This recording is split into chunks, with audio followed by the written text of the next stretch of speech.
Hey everybody, it's Gomladex and welcome back to some more Magic Arena. Today we're going to be playing the final Arena Cube Draft of the season.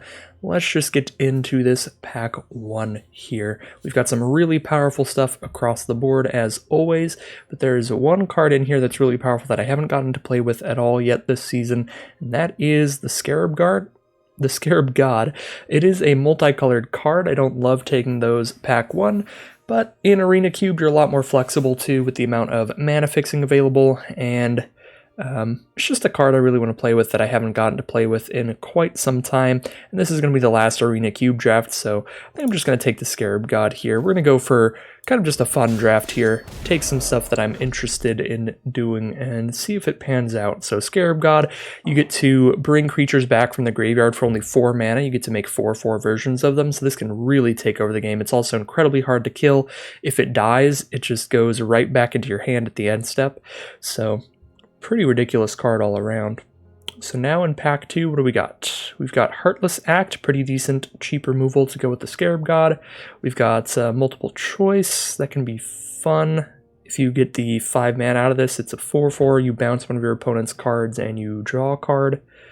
Suspicious Stowaway's pretty great card selection and then card draw. It's unblockable, so you're guaranteed to be hitting your opponent with it, and when you do, you draw a card, discard a card, and then during the night, you get to just straight up draw a card. I like Stowaway a lot with the Scarab God, because it would combo well where you're drawing cards and then discarding creatures you might want to reanimate. And then of course, if it's nighttime, this card is just super solid for any deck. Just straight up draw a card every time you hit your opponent. But I also just like Heartless Act for decent removal.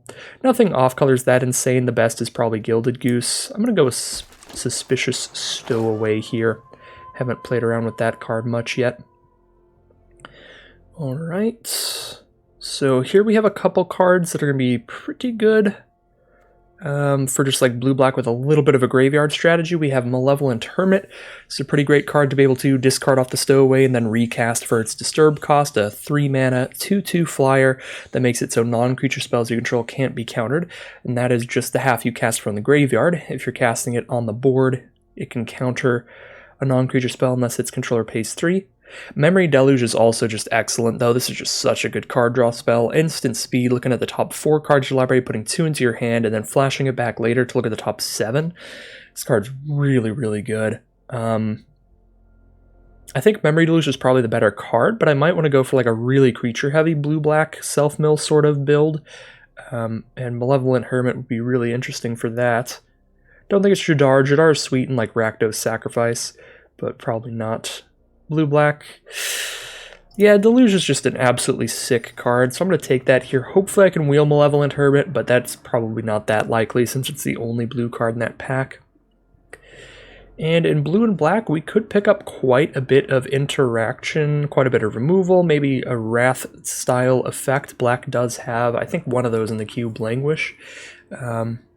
So we could probably afford to cast big 7-mana cards like Shieldred, and this one is quite high impact, making your opponent sacrifice a creature during their upkeep and making you return any creature from your graveyard to the battlefield during your upkeep just for free. So really, really bonkers reanimator card there. Shieldred's a lot of fun. We've also got a blue-black duel, we could take that. But I'm just going for big, splashy, bonkers stuff this time.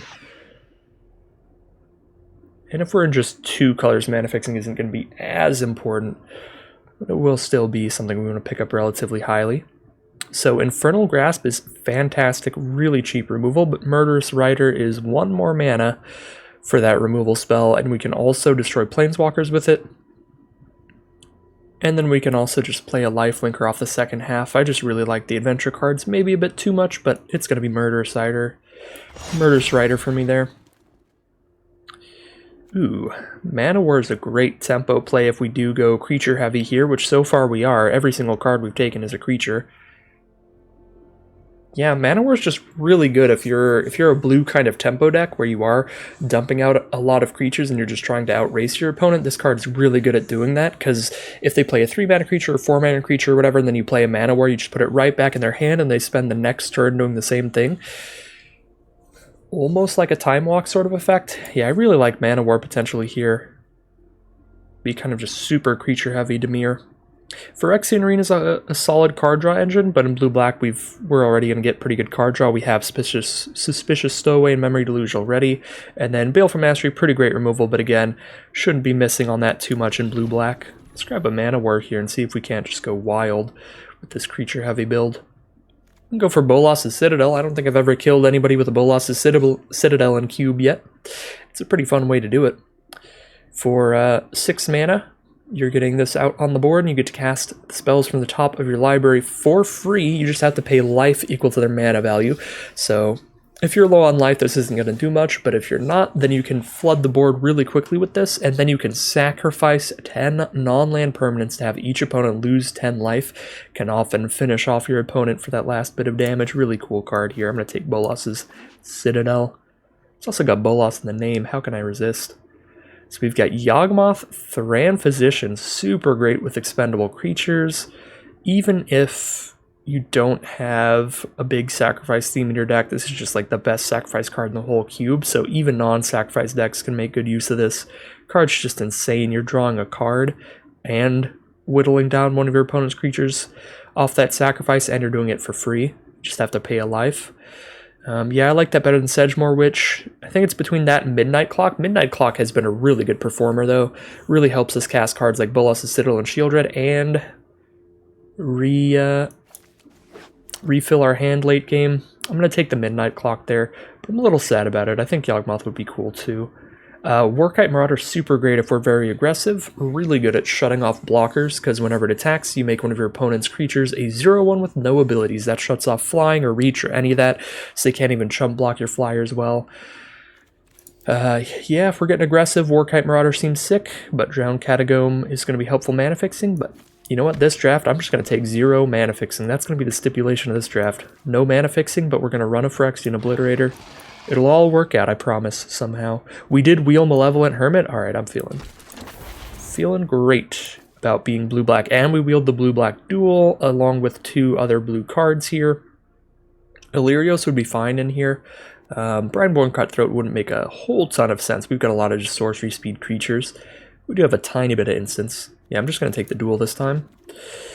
The stipulation draft is over. I've officially taken a dual land. Probably not going to have a high enough instant sorcery count for Delver, but I don't love Seagate Restoration as far as flip lands go, especially for this kind of deck where we're just dumping everything on the board real quick. Cursebound Witch is really just for like sacrificing. We don't have much to sack. We'll take Phyrexian Arena. We'll get a Crawling Baron's last pick. I think Crawling Baron's is sick. Maybe a lot of players are playing a multicolor deck here where they don't want to have colorless producing lands. That would be fair. Alright, what do we have here? Some mill cards. Not really looking to go down that direction. The most I'd be interested in milling would be self-mill. I think it's between Leer and Inscription of Ruin. Leer's ridiculous.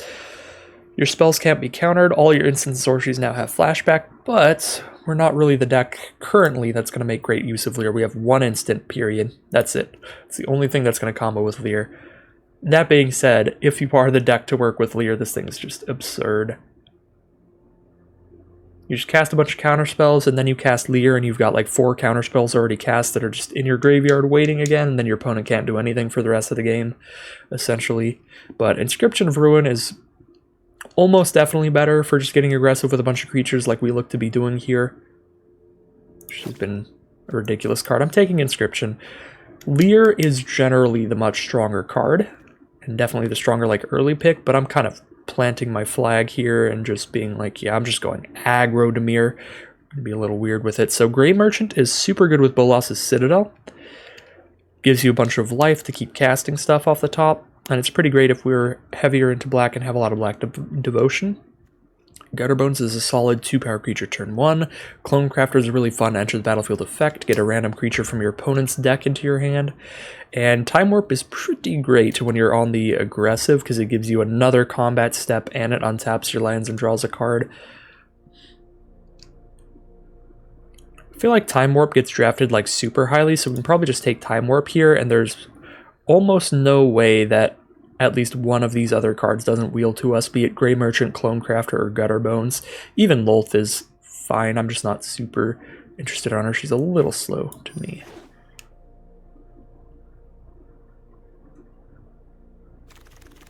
Alright. Try to splash in a Tybalt. Because Tybalt is absolutely insane and we can just play Valky turn 2. Between that and a Disallow, a Resummoning Skeleton, and a Mecha Godzilla. Yeah, I mean, worst case scenario, just running Valky for Valky is not horrible. 2 mana 2/1 that can become a copy of the best creature in their hand whenever you get the mana to do that. It's pretty solid. Yeah, we'll try out a Valky here. And if we can pick up any red mana fixing, we'll slap that in there, and then just any time that we manage to draw the red source and then draw the Tybalt late game, we could slam down a Tybalt instead. Anytime Tybalt resolves, it's almost guaranteed to win. Just an absolutely absurd card.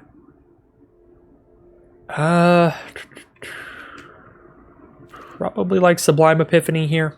It is a lot of mana, but it is another one of those cards that anytime it resolves is super likely to win. Your opponent plays their bomb spell, you counter it, bounce their best permanent, create a copy of your best creature, and draw a card. Just a massive like 4-for-1 swing. Super ridiculous cards. Absolutely nuts.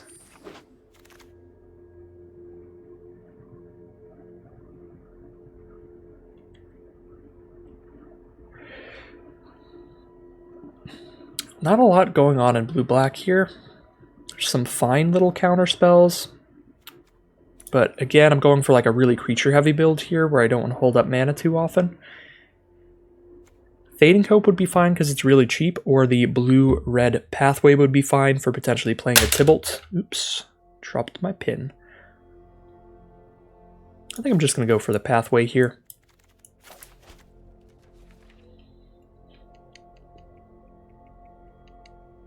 Probably going to be Thief of Sanity here. And there's a blue-black duel, which would be nice. Memory Lapse, which is a really annoying, cheap counterspell. Also kind of a tempo play. But Thief of Sanity is awesome. Just being able to cast cards from your opponent's library against them. Every time it hits your opponent, you're drawing the best card out of their top 3. So a really good card draw engine. Even if it does use your opponent's deck instead of your own.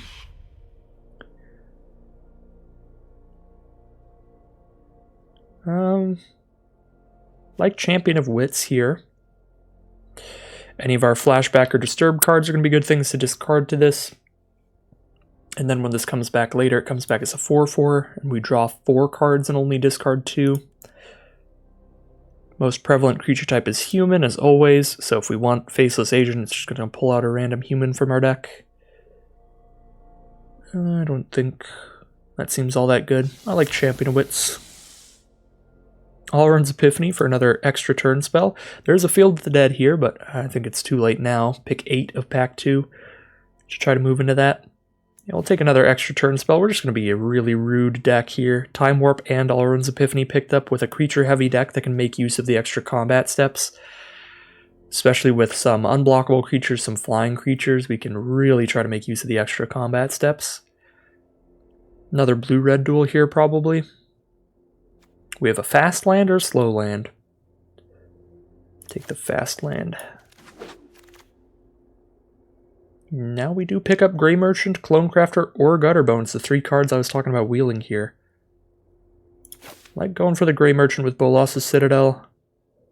Although we may end up cutting that. We could play Clonecrafter, just be the rudest deck ever, and just be all focused about playing our opponent's stuff instead of our own. We're not that high into Black Devotion. I'm going to take Clonecrafter here. Now I can take Mythos and just copy our opponent's permanents too. We're going to cast their own spells with Thief of Sanity and Clonecrafter, copy their permanents with Mythos of Aluna, cast their spells with Tybalt. It's going to be dumb. And Scholar's a ridiculous 7-drop. Spectral Sailors would be better for strictly going aggressive, but Scholar's just hilarious and a massive game ender. With 2 Time Walk abilities, just play a Scholar and get an extra turn after that again. It seems insane. Now we do get a nice cheap little aggressive creature, a Terramander here. Probably better than Allrund for us. A little self-mill from Timurit Calls the Dead might not be terrible. Now what do we got? Ooh, we are definitely a creature-heavy enough deck to use Mind Flayer. Because we could definitely count on our opponent having to spend removal spells on our other cards. That being said, there's also Muldrifter in here, which is always sweet. There's the Meat Hook Massacre, which is insane. Big old board wipe that drains a bunch of life out of your opponent. It's going to be really bad against non-creature decks, which is actually a somewhat prevalent strategy in the cube. If you saw our last cube draft, I mean, 2 of the 3 games we lost were against like the 5-color nonsense decks that just set up treasure map and mana fixing in the early turns, and then they don't play any creatures until they're way too big to die the Meat Hook Massacre. So there's some decks it's just not going to do anything against, but any deck that it does, it's going to be absurd. I think I'm still going to go with the Meat Hook Massacre here.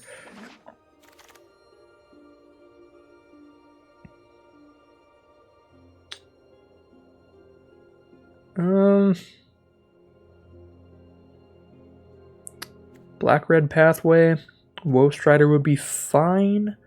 Supreme Will would be fine.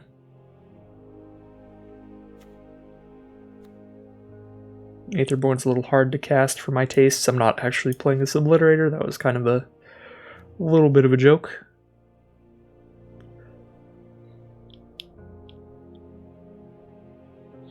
Just take the Pathway here. I mean, we have a full deck already.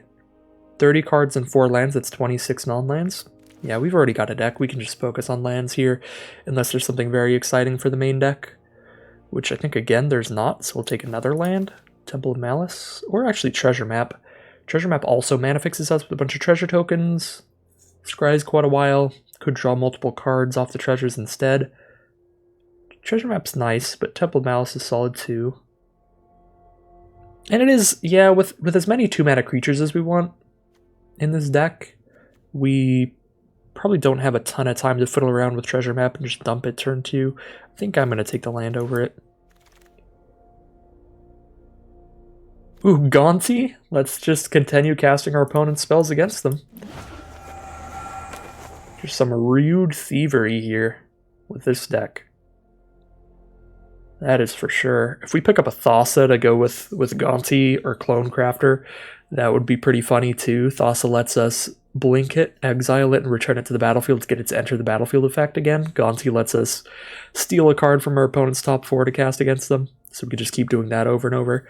Don't see that here, but we do see some great removal. Vraska's Contempt, exile a creature or planeswalker, and gain 2. Love it. Definitely better than Seagate Stormcaller in here. We do not have a lot of stuff we can copy with that. I guess Geist Wave is technically a way to redo an enter the battlefield effect, but it's a pretty expensive way to do it. That was 2 mana, return any permanent to its owner's hand and draw a card, so you could return your own. Salumgar's Command is definitely better than Glasspool Mimic, but Glasspool Mimic is fun with Gaunty and Clone Crafter. But this somewhat can do the same thing, just again slower, because we can return our own permanent to our hand. And with this, we can do it while countering something of theirs or killing something of theirs. Yeah, Salumgar's Command is just sweet because it's a 2-for-1. Ooh, an Ashiok here. Or Celestis? Ooh. Celestis slaps. Augur Bolas does. Morbid Opportunist does. Godfarrow's Gift is a big finisher. We have a lot of finishers, though. We got a ton at 6 and 7. Probably not Godfarrow's Gift here. But Opportunist, Ashiok, or Celestius. Ashiok might also be a bit slow for us because we're just trying to kill people with creatures. But so would Celestius. So would Augur. I don't know. I'll take Celestius. It does mana fix us for the Tibalt as well. There's the Thassa to redo Gaunty or Clone Crafter. We don't actually have that many enter the battlefield effects, so we're almost definitely not supposed to play Thassa. But I mean, yeah, I'll go with the Pathway. That's just a magical Christmas land dream. It's gonna happen very infrequently. All right, now we get to take Mind Flayer here. Just continue that theme of stealing everything. That one, steal their best creature that's on board.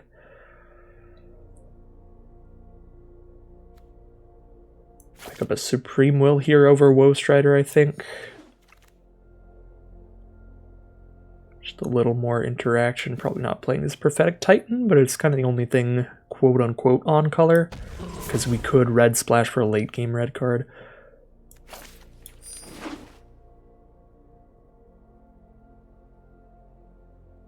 This is going to be a really... This is just an evil deck. Don't even know how well it's going to play out, but anytime that it does work, it's going to be infuriating for our opponents. This is not the kind of deck I would like to run against, that's for sure. It is always a bit of a time when you're getting beaten up by your own cards. And this deck does that all over the place.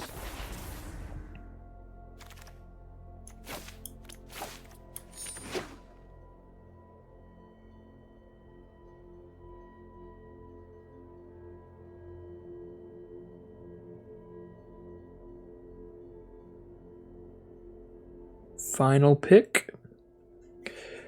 Just waiting on a Johnny over here. Double Vision. Alright, that will not be cast. Let's go ahead and build this deck. And I'll do a nice little overview, and we'll get into the gameplay. Alright, so this is the final build of the deck that I have decided upon. We cut a few things here. We cut the other strategies we were thinking about going, like Bolas' Citadel and self-mill stuff. We have a lot of card draw, so cut the Arena, cut our counter spells. Our Seagate Stormcaller has nothing to copy, so that got cut, as well as like Terramander and Delver. We just don't have enough instant Storshies to do a lot with them. We also cut Crawling Barrens, since we are going for that red splash. We're going to have some pretty restricted mana costs across the board. Don't want to spend any time having colorless mana producing lands that could hinder our mana base. So look at what stayed in the deck here. As you can see, we're going for a 41 card special. I don't think I've gone for a 41 card special this time around on the Arena Cubes yet, so we're going to do it this time. We have 2 mana ramp cards, Midnight Clock and the Celestius, to try to hit our stack of 6 and 7 mana, actually 5 to 7 mana bombs, Scarab God, Mind Flayer, Tybalt, Scholar of the Lost Trove, Sheoldred, Time Warp, and Alrund's Epiphany with the Scholar to recast them. Sublime Epiphany to change the course of the game, Meathook Massacre if we're on the back foot and we need to wrath the board. And so yeah, we've got that little bit of ramp to try to get to all those late game bombs, and in the early game we're just still trying to be an aggressive strategy, pressuring our opponent for a lot of damage, getting them to expend their resources to maybe have no removal or not much left for when we cast one of these big bombs. In the early game we can still put a lot of pressure on our opponent, just playing like a Warkite Marauder, some kind of little flyer on 2, flyer on 3. We have some must-kill cards early on, like Thief of Sanity, which draws cards out of our opponent's deck every time it hits them. Suspicious Stowaway, which draws us cards every time it hits them. Gaunty has a great ETB effect to cast their own card against them pretty early as well. And yeah, we can put a decent amount of pressure by just knowing we're always casting a 2-mana creature into a 3-mana creature. Some of our 3-mana creatures even can remove stuff like Mana War and Murderous Rider. So should be a pretty fun time for us here. Probably a pretty annoying time for our opponents. We'll see how it does as we head into round 1. Alright, round 1, our opponent goes first. This hand seems way too slow, because if our opponent's on mono red or Gruul or anything like that, we are going to get absolutely slammed. I think we have to mulligan this. We're not doing anything till turn 4 and turn 5, and the only thing we're doing on those turns is drawing cards, which doesn't affect the board in any way. Alright, this is certainly much better. We've got some plays to make starting turn 3. If our opponent isn't that aggressive, we just drop down the Celestius, start drawing, discarding. If they are, we've got Mana War to slow them down, and now even the Meathook Massacre to wrath the board. And they are Boros so far. A mountain and a plains from them into a Thalia. Alright. Well, good thing we are a creature-heavy Dimir deck here. I think we have 14 creatures in the deck. It's definitely a lot for blue-black. Tends to be controlling in this cube. This Meathook Massacre is going to be a big potential out for us. Unfortunately, Mana War isn't going to do much here because of Reckless Stormseeker giving haste. If I bounce the Stormseeker, they recast it and give it haste. And if I bounce Thalia, they recast it and use Stormseeker to give it haste. So either way, because Stormseeker gives haste wherever they need it, it's... yeah, we're still just going to get hit for just as much, but Nothing else we can do to slow them down here.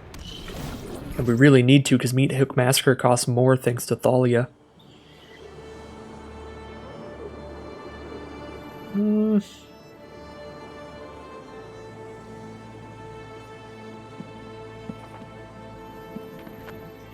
think we bounce Stormseeker because it's more expensive. I was thinking about bouncing Thalia because then maybe they have like a bunch of 4-drops in their hand. They don't have 2-2-mana cards, so they wouldn't want to just play a 2-drop again. They'd want to play like a 4-mana card. But if they have Usher the Fallen in hand, then either way, they're just going to play whatever we bounce and Usher in conjunction. So that's a thing.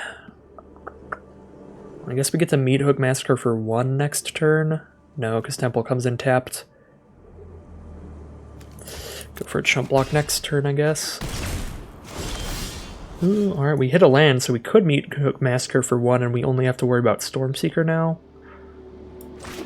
We can also Celestius, and then we have the mana out to Meat Hook Massacre for 2. So if we draw another land, we could Meat Hook Massacre for 3, maybe?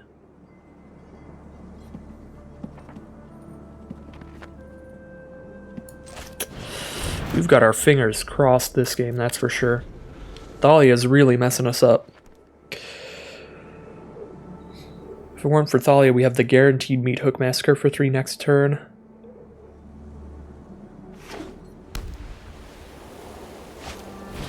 Adonto Vanguard, alright, another card that dies to Meat Hook Massacre for 1.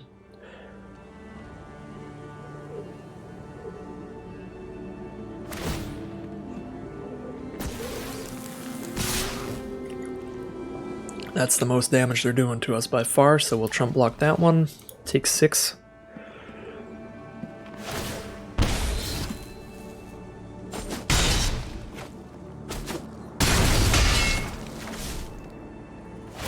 Get an Usher the Fallen token, alright. Basic land, fingers crossed. Time Warp. That would be a great draw if it weren't for Thalia. But because of Thalia, I think we're dead. Do we gain life when our opponent's creatures dies? No. Only when our creatures die. Dang. Yeah, if it weren't for Thalia, we could Time Warp to just draw another card here and hope to get the basic there. But I guess if it weren't for Thalia, Meat Hook Massacre would already be for 3 anyway.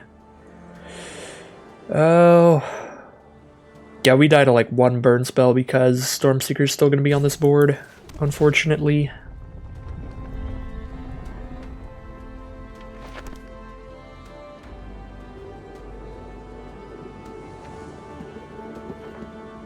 I'm glad I mulliganed. We would have died really fast if we did not. That's too expensive to cast here.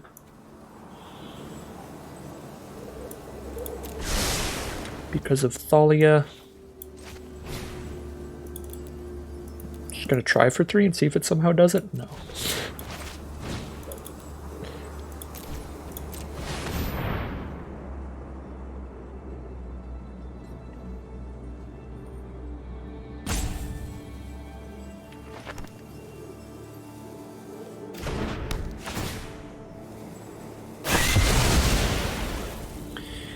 Alright.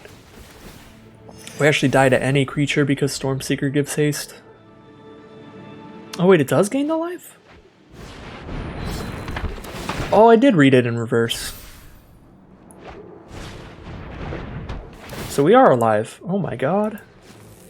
Oh, we're alive with 1 life. Okay. Start taking extra turns here. Mind Flayer could be a chance. Bosri's Lieutenant, protection from multicolored. When it dies, get a 2/2. Do we just steal Bosri's Lieutenant here, or do we Time Warp? We steal Bosri's Lieutenant, we die to removal, but we're already dying to removal because probably more than half the removal in Boros is just damage spells that would kill us anyway.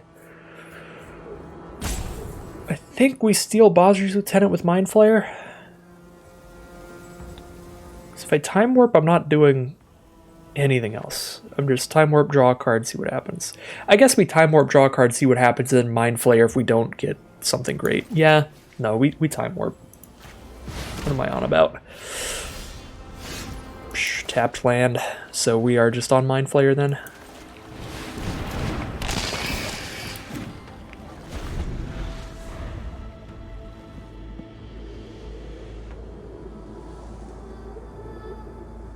Unfortunately, Bozzy's Lieutenant put the counter on the Stormseeker. I didn't even notice. Yeah, Lieutenant put the counter on Stormseeker. We should have just taken Stormseeker. Because we won't be getting a 2-2 out of Lieutenant when we chump block with it. But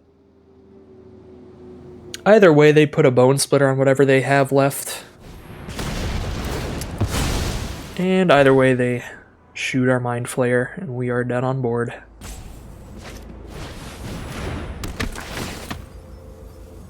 But we should have stole Lieutenant instead so they couldn't haste out another creature if they did not have removal.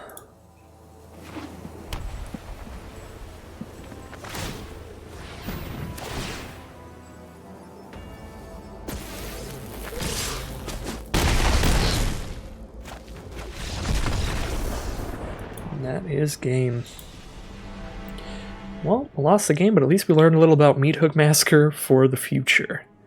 Alright, here we are in game 2. Some stuff to do early game, some card draw in the middle, and a late game bomb. Let's do it. Our opponent is on the play again.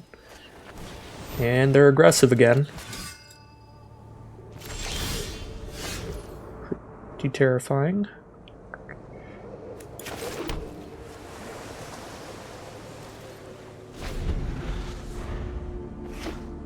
It's just Boros again, it looks like.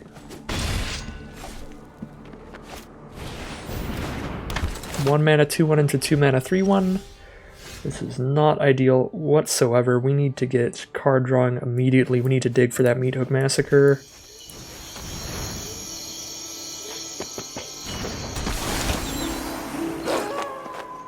We can try to be the aggro deck in some matchups if we're on the play and they're a more mid-rangey deck, but if we're playing against an aggro deck that's on the play,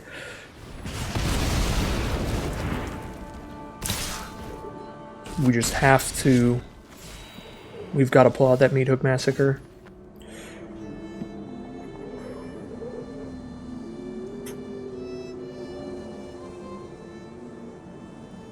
There's just going to be another real quick loss, it feels like. Guess we Clone Crafter here. They could have a 1 mana creature to hit. And this can block and trade with either of those creatures since they're only 1 toughness. Oh my god. Oh my god. Clone Crafter, you're the greatest.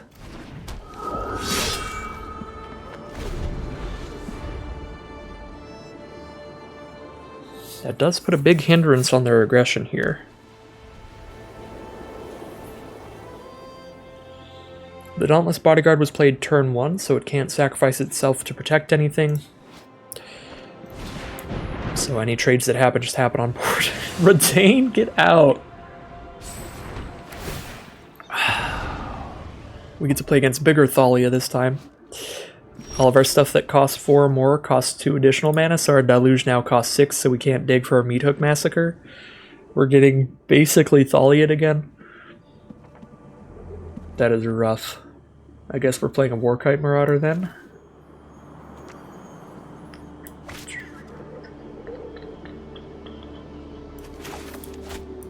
Let's get our second black for Shieldred and cast our Warkite Marauder.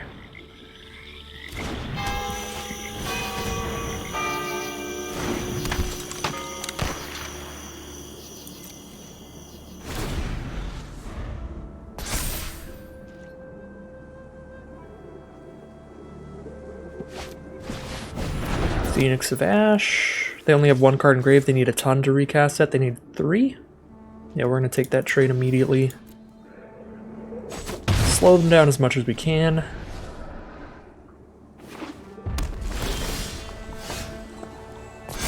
We get to Deluge this turn, or Gonti. I think I'd rather Gonti. Well... because we could Gonti and hit a 2-drop from their deck. They're pretty aggressive. The 2-drop could be something like a Lightning Strike to kill Redain. I like Gonti. We can take 2 in the sky, go down to 9.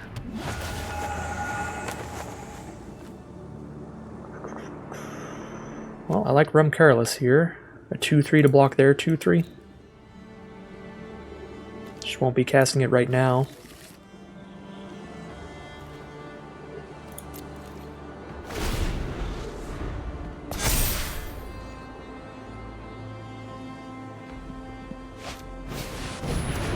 Oh all of the Skyclaves. Now they're hitting us for 7 in the sky, and they have a first striking flyer. Pretty good off the top.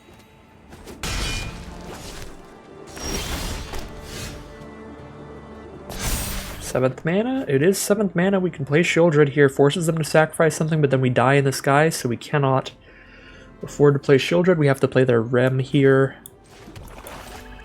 And we have to chump block the adversary and take 2. It's our only line where we survive, because otherwise they just sack Bodyguard and kill us. This way we chump, take 2, go to 2 life, then we need to stop 2 of these flyers again, or we die. I think the writing's on the wall, I think. This is 0-2.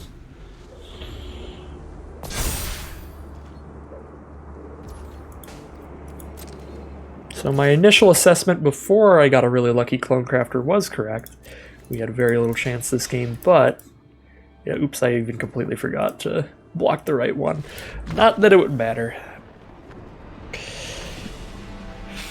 Even if we draw Meat Hook Massacre there, then their grave's full enough for them to just recast Phoenix and buff it. When we're at 2 life, we would gain 3, we'd be at 5 life, but then if they recast Phoenix, it comes in as a 3/3, and if they have the mana to buff it one time, it just kills us immediately. Game was definitely over. And we're going to head into round 3, and hopefully, fingers crossed, no Hyper Aggro Boros this time. We're trying to cast cool 7-drops, and any deck that's trying to do that is not really going to have a good time against a Boros deck on the play.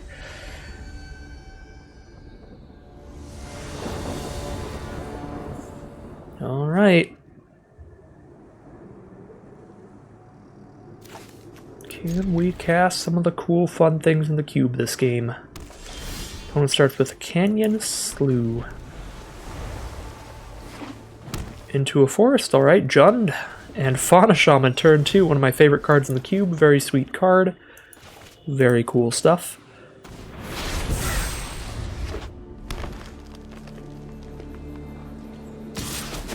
We're getting hit for 2 by it. Go ahead and Mana War it. Slow them down a bit.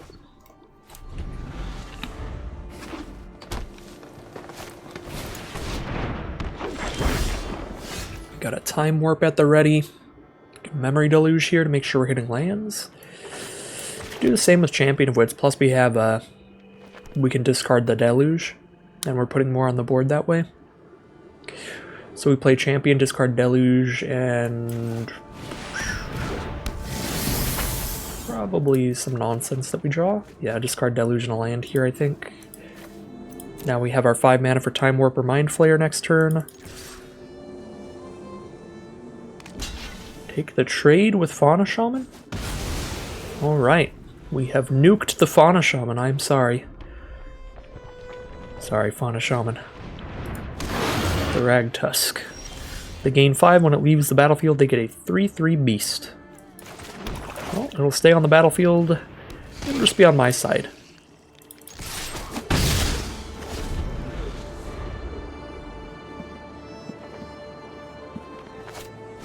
Graveyard Trespasser. If we had a mana for Sublime Epiphany, this game is over.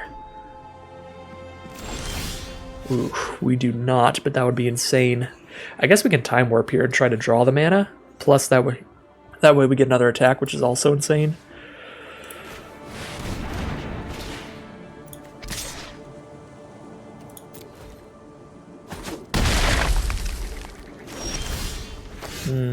Did not get there. Kind of like just holding up Silumgar's command then.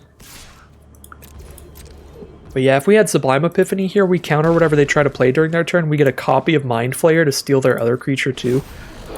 Would be insane. This Graveyard Glutton gets to go off, but that's all well and good. They're down to 13 here, so I'm not too worried about this 4/4. Alright, get in, my friend. Glutton it up.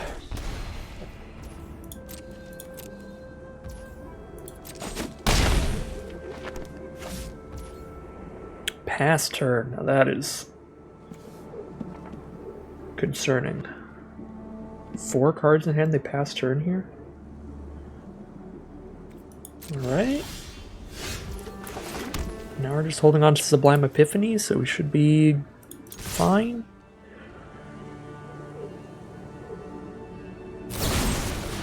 Murderous Rider. Well, let's go for it. Counterspell, return a permanent. We don't actually want to return a permanent, do we? Yeah, we don't. Create a token and draw a card. We want a copy of Mind Flayer. We want to draw the card. We want to counter that one spell. The card is a land. We'll discard that to target Graveyard Glutton.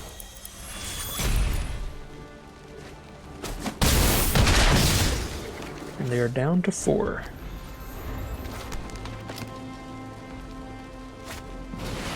Finality, Wrath the board, but we still have a Beast from Thragtusk at least to hit for 3. And then Meat Hook Massacre for the final 1 damage, killing our own Beast. Rude.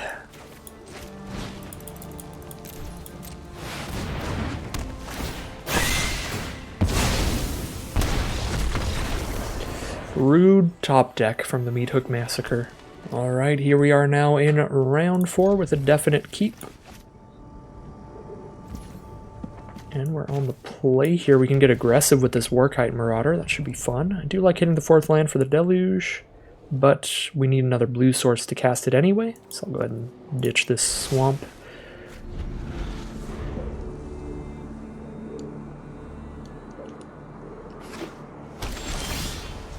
Alright, there's the next blue source for the Deluge. Start with our Workite Marauder.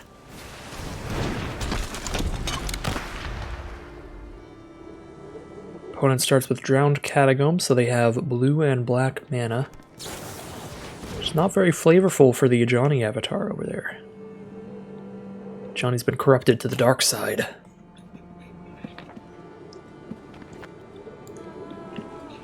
Although I guess no colors of mana are inherently evil. We just tend to associate black mana with evil because of all the skeletons and zombies and vampires and stuff.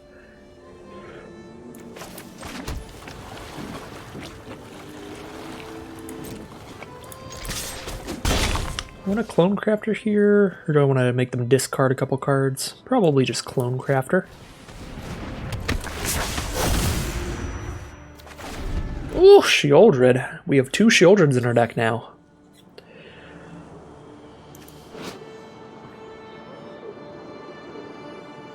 Yeah, I kind of assumed when I saw an Esper mana base, we're going to get something big off Clone Crafter. Oh, please Mana War Clone Crafter. They did not Mana War the Clone Crafter. Now we have a Tybalt in our hand when we have 7 mana. We're just going to go off when we have 7. Tybalt, Sheoldred, wild stuff. Is this Mana War? I kind of want to attack it as Mana War and see if we can return our Clone Crafter with Inscription of Ruin. Because then we steal another creature from their deck, and their creatures in their deck are probably big.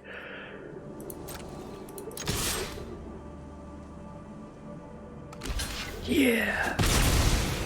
I should probably have just held off, because I can easily just chump with Clone Crafter later to do the inscription thing. But I'm going to do it right now. I'm getting overexcited about it. Definitely not the right play. We're probably supposed to just leave that on the board to chump block and then hold up a Memory Deluge. And then chump block with it at some point, or have it die to a Wrath, and then at that point we like kick an inscription later for big stuff, but we have so much big stuff in hand already. Tybalt, Sheoldred, the Deluge to flashback later.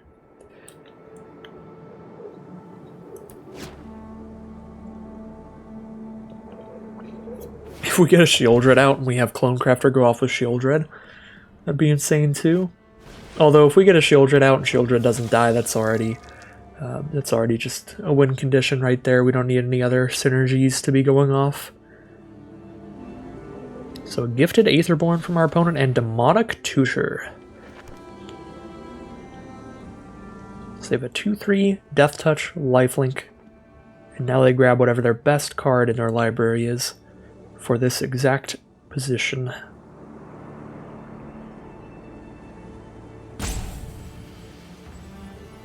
Probably just gonna Mind Flayer next turn. Makes the most of my mana and presents something that needs to be removed.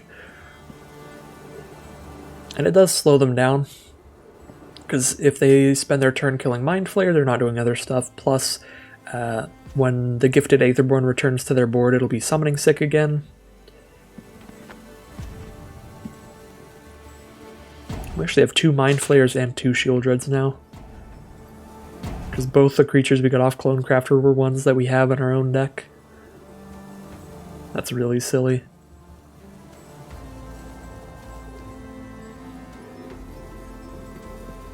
Definitely going to play this River Glide pathway instead of the Lava Glide pathway. We've already got double red, and we only have 1 red card in the deck, and that is Tybalt. Our opponent is having to look through 28 different cards to choose from here, so it'll take them a little while. Drawn to a Time Warp. That's fine. Gonna be a pretty low value Time Warp if we do it right now. We just play it hoping to hit a land. So we're basically just playing it to draw a card if we play it right now. So at that rate, if we want a Time Warp, we should just Memory Deluge. But it is to draw a card for free. Draw a card for 0 mana, so we can Time Warp and still Mind Flayer, or Time Warp and still Deluge. Yeah, with the big bombs later, we might as well. 0 mana, draw 1 card here. Scarab God. Ooh. Ooh, that is a must-kill threat, and it just goes back to our hand if they use just a removal spell on it. A non-exile removal spell, I should say.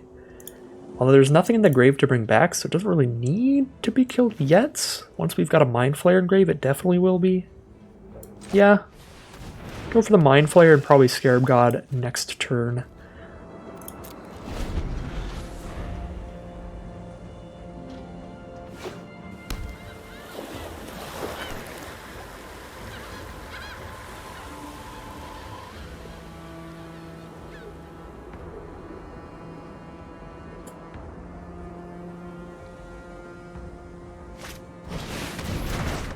Brawl's Expertise, return Mind Flayer to my hand, and cast a Sedgemoor Witch for free. I'm starting to get pretty interested in Memory Deluge, digging for something like Meathook Massacre, or top decking Meathook Massacre, that works too. They only played a temporary removal spell on Mind Flayer, so who even knows if they have permanent removal? We'll find out soon enough, but we can always Meathook Massacre next turn.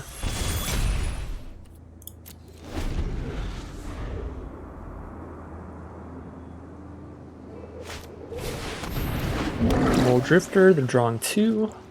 So they've got 5 cards left after this. Yeah, Mind Flayer's not dead yet, so we definitely don't need to Meathook Massacre yet.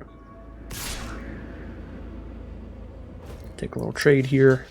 Probably should have stolen the Aetherborn instead. Because then we'd gain life off this trade. My thought there was I might be casting a Deluge and getting some pests out of it, but then I should have considered that they're definitely just going to attack there. So we do have 6 mana now. It's enough to Deluge and still cast this little flyer so we can block Mole Drifter. I like that. Just cast the flyer here, hold up a Deluge. That makes sure we hit the 7th mana for next turn to go absolutely wild with some massive spells. And now that we get to start casting our 7-drops, we could even wait for Scarab God till we have 9 mana. Because if we have 9 mana for Scarab God, then we play it and bring something back the turn it hits the board. So here comes a Jace, see if they're trying to mill us or themselves. They're going to try to mill us. Alright, fair enough. Hit Sublime Epiphany and our Shieldred. That's not ideal.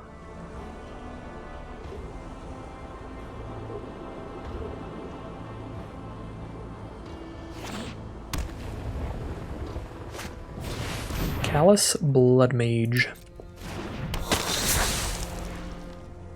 Exile our graveyard, probably. Yep.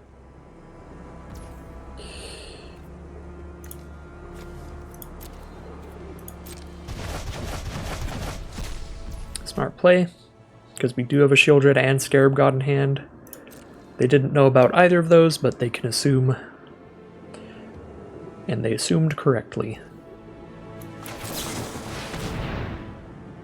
Land for sure. Alrund's Epiphany would be fine. Gonti would be fine. Does Valky exile a Planeswalker? No.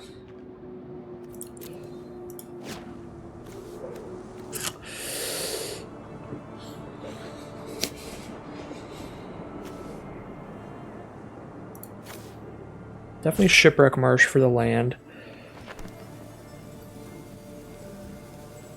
I think I will take Epiphany.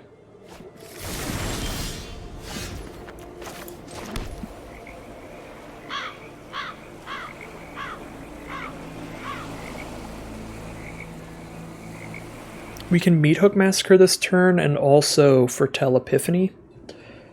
That's a thing we want to do.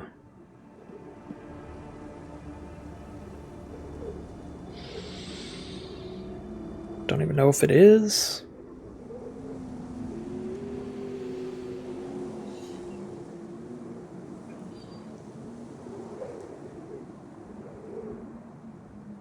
Maybe we're just slamming down Shieldred.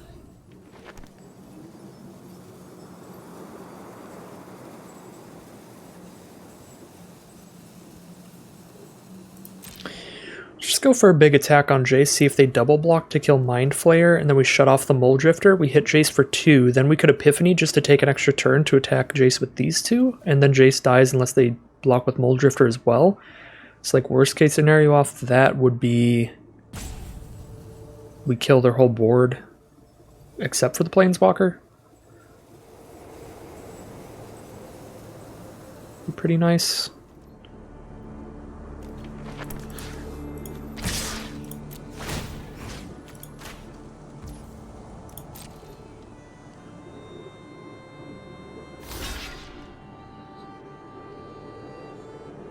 So double block to trade with Mind Flayer. That happens. And we hit Jace for 2. So Jace is down to 3. If we Epiphany here, we can do the same attack on Jace. Jace goes to 1. If they chump block with Muldrifter, or Jace just dies.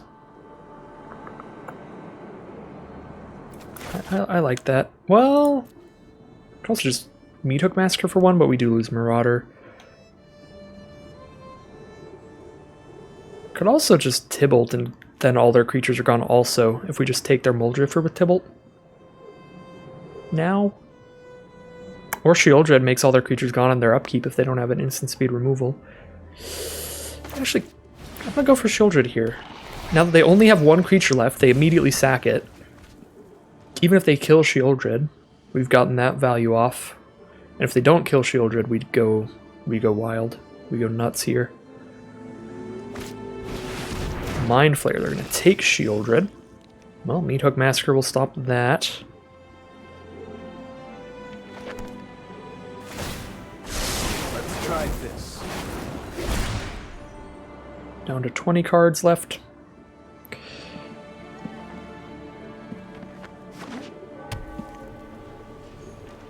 Tibalt could stop that also. We could Tibalt and...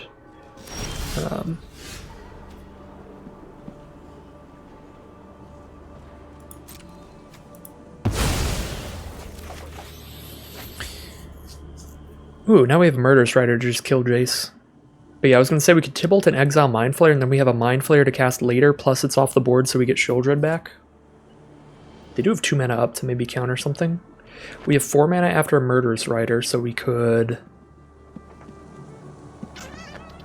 do not much alongside it, so I guess we're just having to tap out for something big here. If we Epiphany, Jace is dead.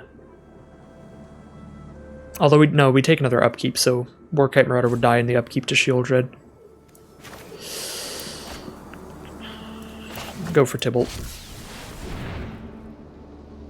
Is there a 2 mana counterspell here? Looks like a no.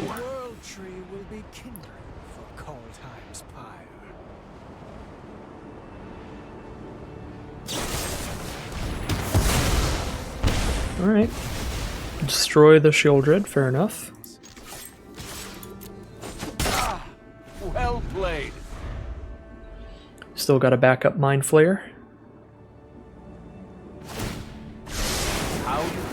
Down to 17 cards in library. Oh, we've got a Tybalt on the board. There's the actual Shieldred. Oh my god.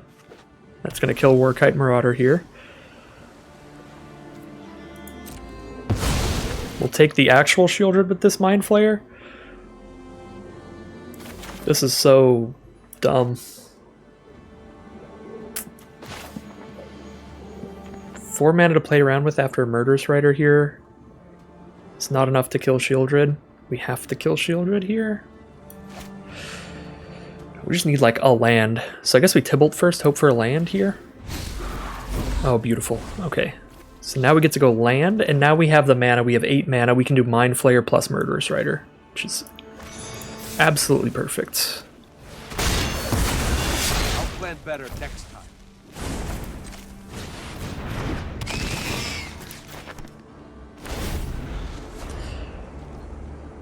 This game was ridiculous. The Shieldreds have been just flying around each player's board.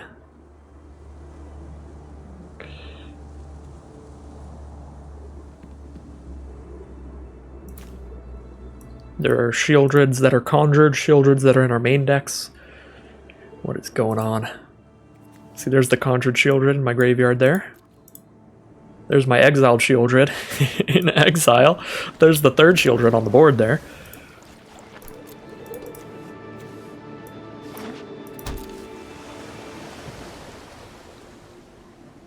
This is just wild. A bunch of Unburial Rites, Mana War on the Shieldred, that goes to their hand. Somebody just followed me. Thank you very much for the follow. We get shot. Oh, good lord. All right. With Alrund's Epiphany, I just want to double up Tybalt abilities here.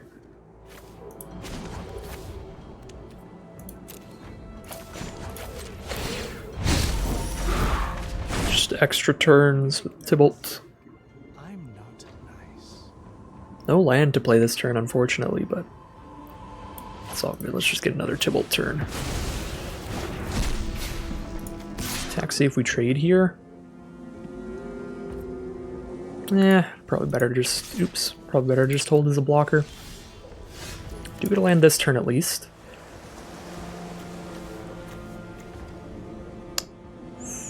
One, two, three, four, 5, 6, 7, 8, 9. We do have the mana to play Scarab God and immediately use it to get a Shieldred.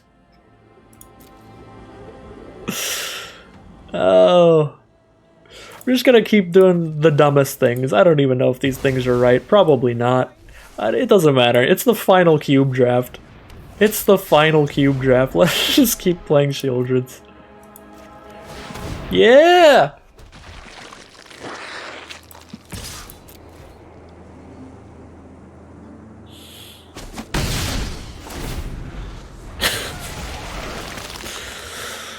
Oh, good lord. We've got a full grip in our hand and a full grip in exile. Only way I think this goes away for me is if they can mill me out, and we actually have more cards in our library than they do at this point. Uh-oh. Scholar of the Lost Trove, do they have time warps in their grave? No, they have Baral's Expertise, though. Bounce their whole field.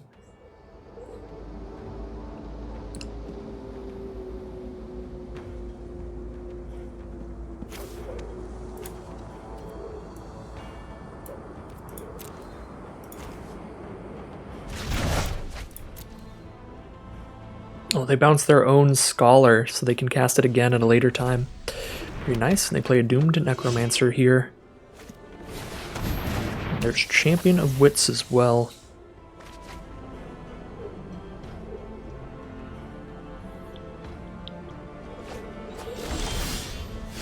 So now I guess I'm only worried about like a Thassa's Oracle from them.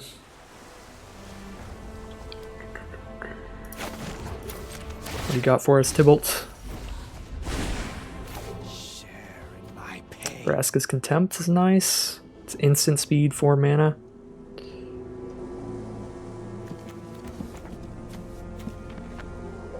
I wouldn't mind a Meathook Massacre for 2 here.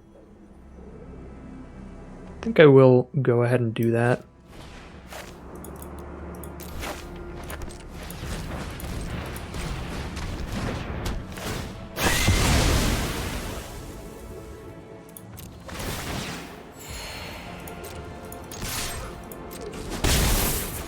I want to hold on to Vraska's Contempt, which means I need 4 mana up.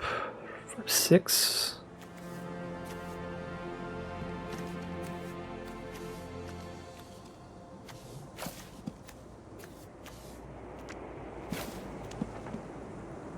Play Consider. Oh my god, I let the auto tapper tap a dual land for that for some reason. What is with the auto tapper sometimes? Oh, it was a pathway, not a dual land. Okay, got confused. Ooh, we've got a Scholar to play now. Scholar for Alrund's Epiphany. Oh, Alrund's Epiphany exiles itself. Time Warp's the one that doesn't. Yeah, so Scholar's not going to be that great. And our Time Warp got exiled from our graveyard at an earlier time. She's probably going to Scholar again for something big here. They actually don't have anything big left. I guess they could Demonic Tutor off a Scholar. It's not going to be that crazy.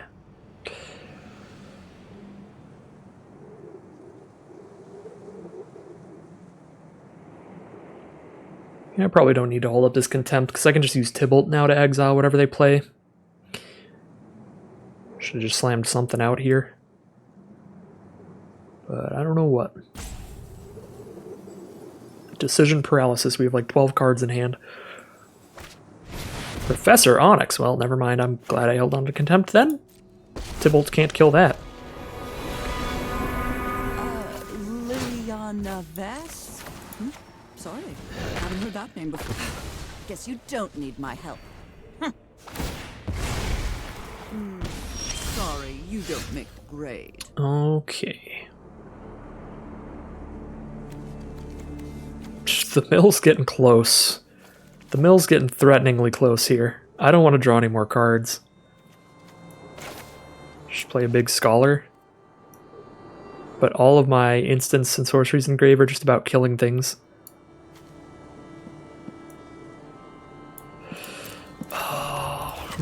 I'm still gonna plus Tybalt because it mills both of us at least.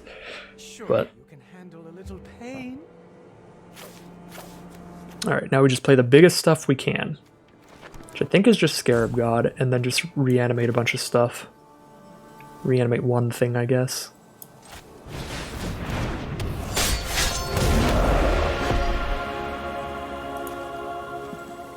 Do it at instant speed. My god, we can do it at instant speed, yeah.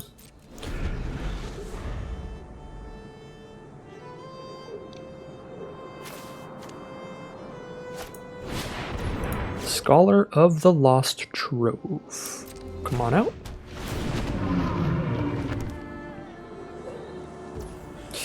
They're going to cast a Demonic Tutor for free.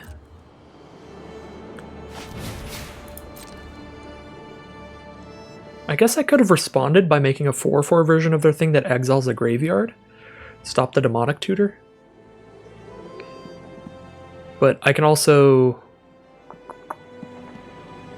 Actually, I can't. There's no Scholar, no grave.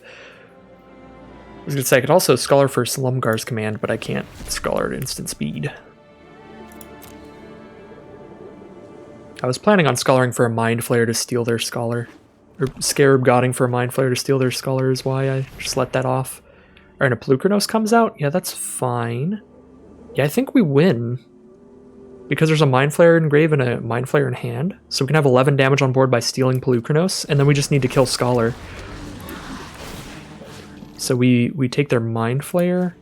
We actually have more than 11 damage because it's going to be a 4/4 Mind Flayer too. They take some damage. We just get rid of this Scholar with Tybalt and attack in for lethal.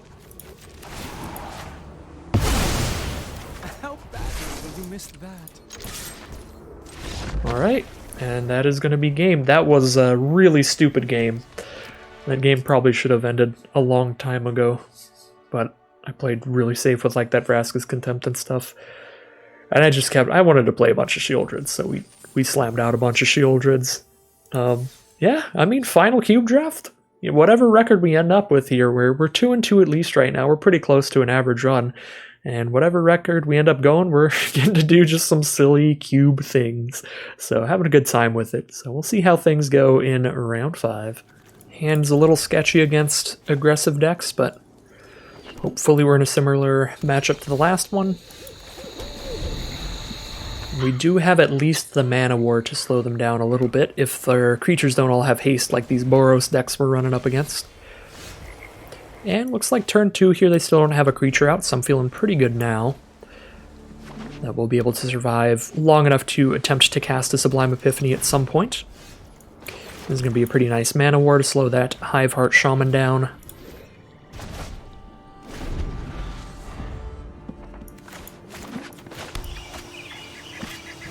And here it comes again.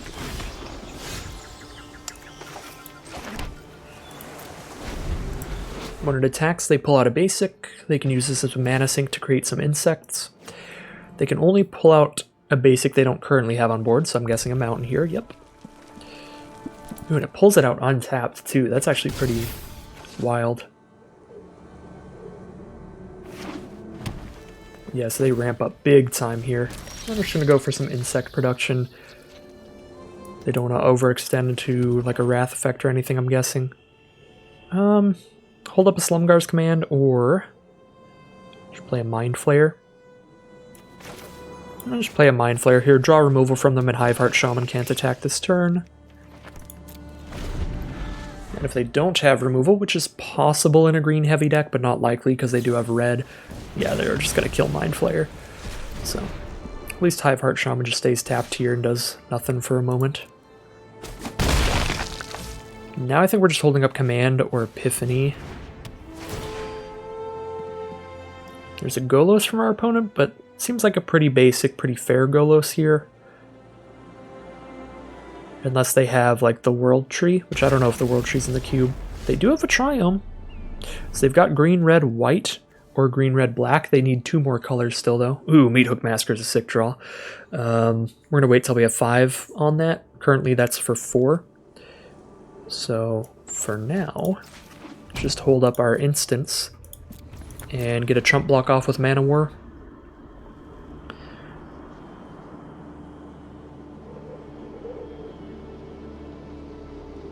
Although if we don't chump block with Mana War, ooh, okay, I don't care what this is, I'm just going to counter it and get the full Epiphany value. Return a non-land permanent to its owner's hand. Just say goodbye to the insects.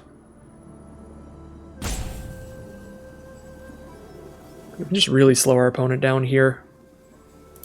Save this Meathook Massacre so we can say goodbye to the insect. Copy our Mana War. Draw a card. Counter Ranger class. We throw the Shaman back into their hand as well. Because definitely not doing that on Golos. They'll pull out another Triome if we do that.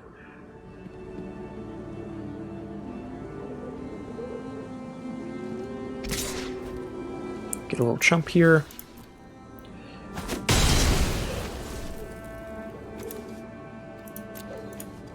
Nothing in a graveyard still for Scarab God, so Scarab God's just a 5/5.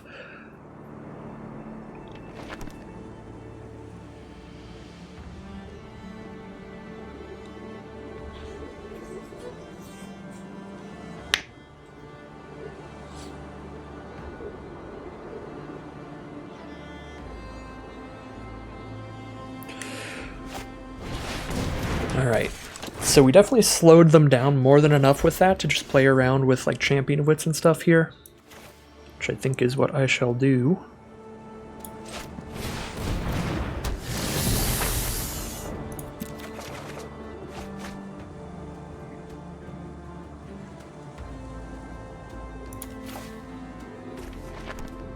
I think we get rid of the mana rocks.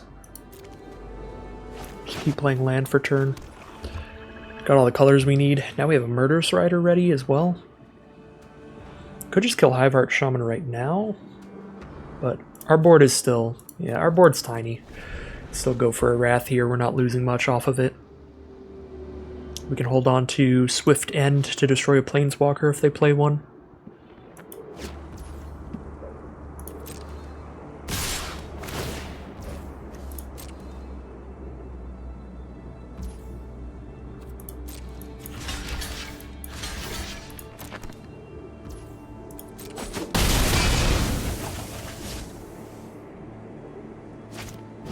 Cultivate from our opponent. We know they don't have any non-forest, non-mountains in the deck.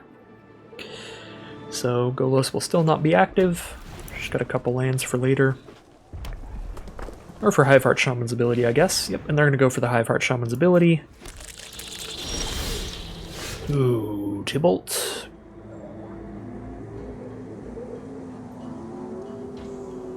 Alright, now that we played a land last turn, we do have Meathook Massacre for 5. So I think that is what we do here.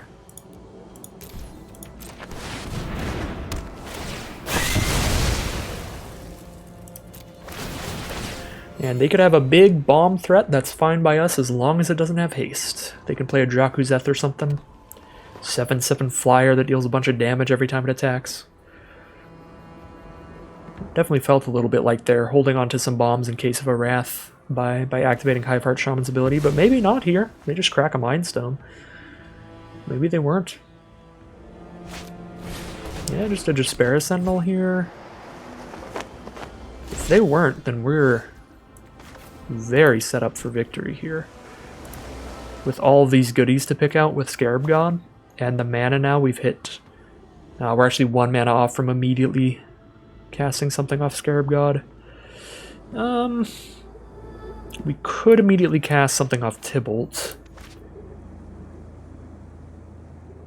Yeah, we could immediately just cast their Sentinel against them at least, I guess.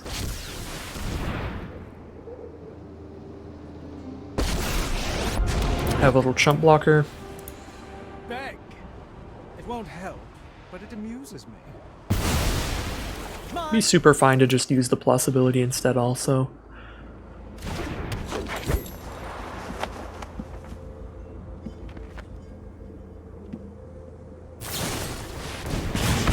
Ooh, Magma Quake for 2.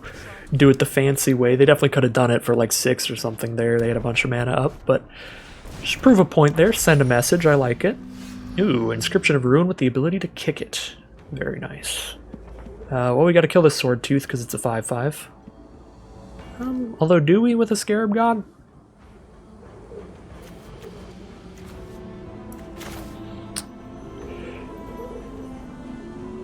Yeah, we don't have the mana to return something with a Scarab God right now, so we probably just play Scarab God and hold on to Swift End.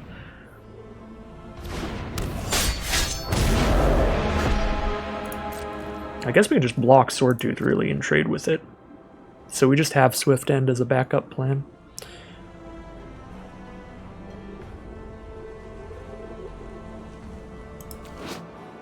Big old 5/5 feathery dinosaur. Went ahead and put the Blast Zone up to 4 counters. Probably trying to get to 5 to blow up Scarab God, but it does go back to our hand when it dies. Scarab God pretty impossible to permanently deal with. Devil's Play for 11! Ooh, we don't have a counter. We don't have Silumgar's command up here, so that's going to be painful. They're going to recast it next turn. Well, now we have to hold up Silumgar's command next turn at all costs. Do we kill the Sword Tooth here? I think we do. Go to 4? Just hold up Silumgar's command? Or go to 5 because we do gain 1 life. Alright. 1, 2, 3, 4, 5, 6, 7, 8, 9. We have the mana to return something with Scarab God and Silumgar's command. Probably hold on to Scarab God's ability till the last opportunity.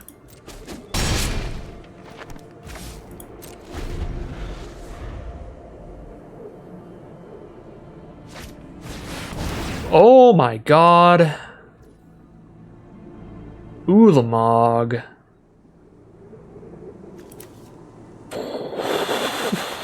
Okay.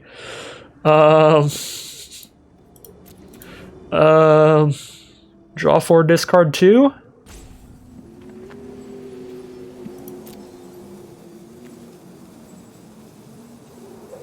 Good god, okay.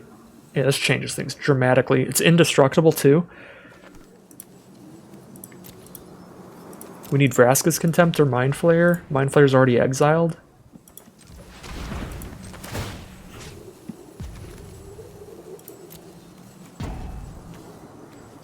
We can Mana War Ulamog. We can keep bouncing Ulamog, but it's going to keep exiling our stuff. I guess we can't Mana War because they're exiling Scarab God here. But we could Mana War our own Scarab God, actually, so it doesn't get exiled, because they don't have the mana to Devil's Play here, so we'll probably do that. There's Vraska's Contempt. Okay, we're just going to Vraska's Contempt Ulamog. We'll be fine. We will be A-okay. All is good in the world. So let it resolve Vraska's Contempt Ulamog to gain some life. Want to get another creature out here? Ulamog doesn't have haste, so we might as well save the Scarab God getting another creature out here.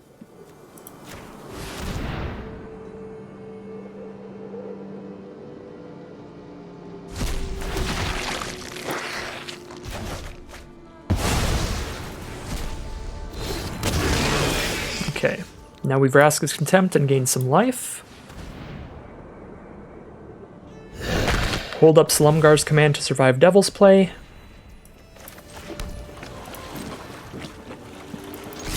And kill them next turn.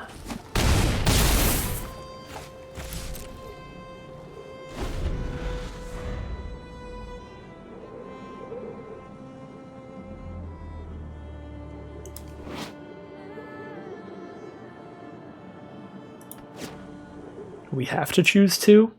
Alright, I guess we're giving -3/-3 to one of these tokens.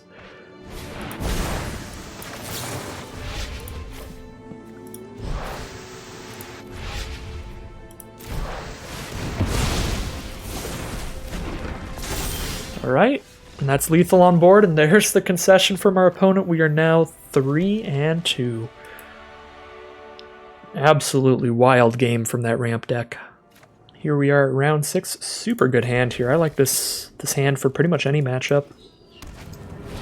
Malevolent Hermit on 2, Mana War on 3. So we have some early game creatures.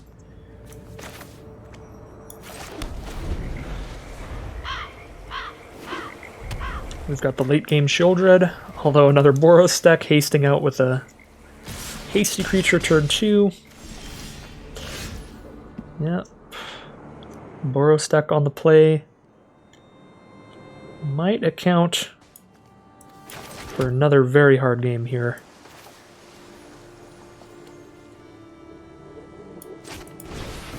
Get this Hermit out and get it ready to trade. Hopefully no haste creature here to immediately flip the landing. That would be a big deal because it would ramp them up, get a 4th land out, and then once they're out of things to do, it would also start producing tokens. Alright, nice. Not a haste creature, so we'll go ahead and trade with Kenra. They will get a little Satyr token out of that, thanks to Anax. But now...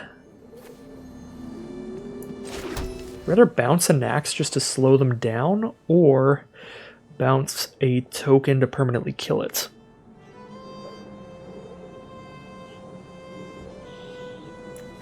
I think I'd rather bounce Anax, because like if I bounce Anax, they can't attack into Mana War with the other creatures, and their turn gets spent on just recasting Anax. If I bounce a token, then they're going to attack with Anax again and play another creature onto the board. So they just have more creatures that actually matter immediately attacking, or attacking the next turn, so on.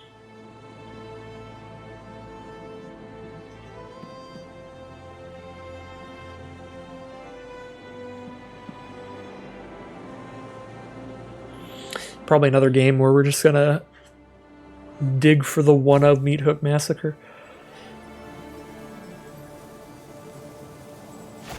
But Anax even gives them some durability against that. They'll still have a bunch of Satyr tokens out at least. I probably do Deluge here instead of anything else. We can hold up Swift End if we do that as well.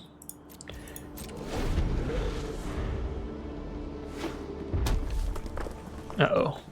Maybe I should Swift End Anax right now, because if I don't, they're going to flip Legion's Landing, so they can produce tokens with it, or they'll just have the 6 mana for the Earthshaker Kenra as well. Yeah, I'm just gonna get them to not flip landing this turn.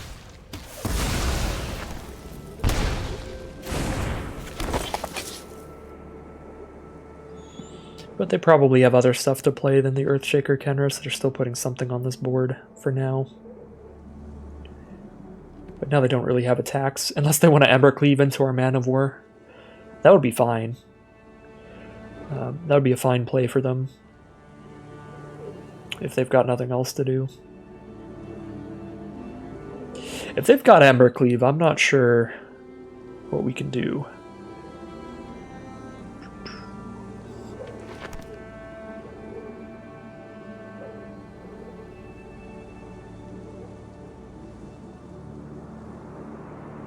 Yeah, this amount of thought on this attack with 2 1/1s against a 2/2 is very suspicious to me. They've got to have something.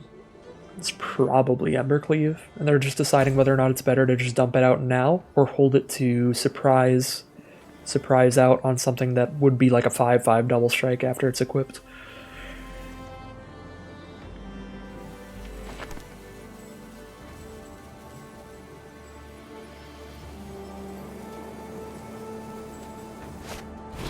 Venerated Loxodon.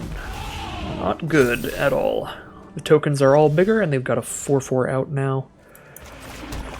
We've got 5 mana up now. We can Midnight Clock and play a lifelinking Murderous Rider. We don't have any instant speed interaction no matter what we do. We could only play card draw.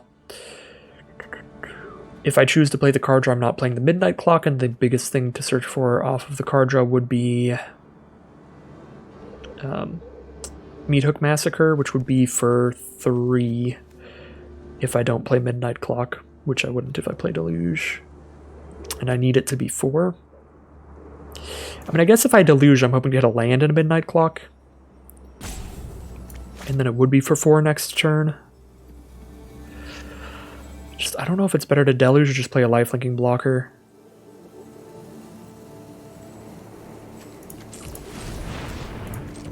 Play a lifelinking blocker here.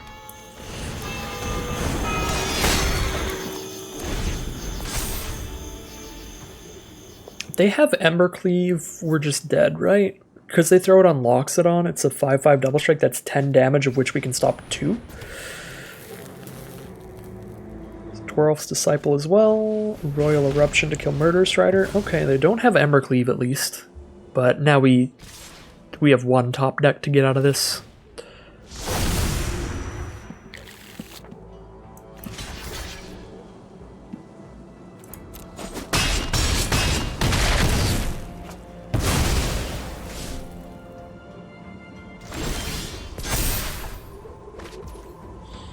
That's not enough life gain. We play 1 blocker and Vraska's Contempt, block there, gain 2, I guess? If they didn't have Earthshaker Kenra, it would be, but they have an Earthshaker Kenra.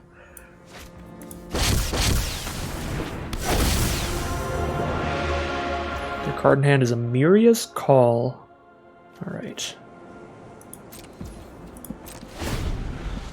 Please cast Amiria's Call and not Earthshaker Kenra. Amiria's Call is a cooler, bigger spell.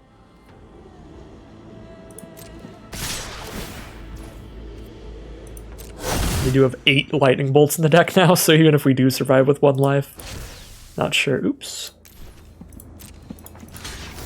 Not sure how much longer we get to live.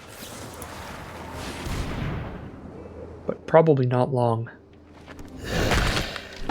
Yeah, I guess that's the whole other thing to consider. This whole time I'm like planning on Meathook Massacre hopefully to survive, but like even if I Meathook Massacre, they've got a 4/4 haste that can't be blocked at instant speed. Or not at instant speed, at any time later. And they've got Redain as well. Our big spells are more expensive.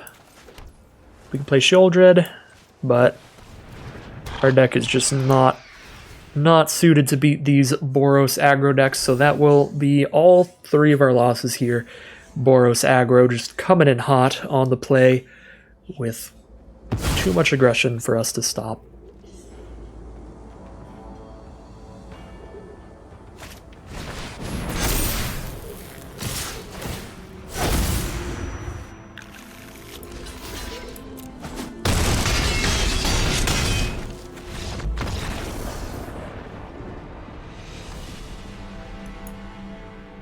Alright, and unfortunately that is going to end all of the Arena Cube drafts for a while. They are leaving Arena right now.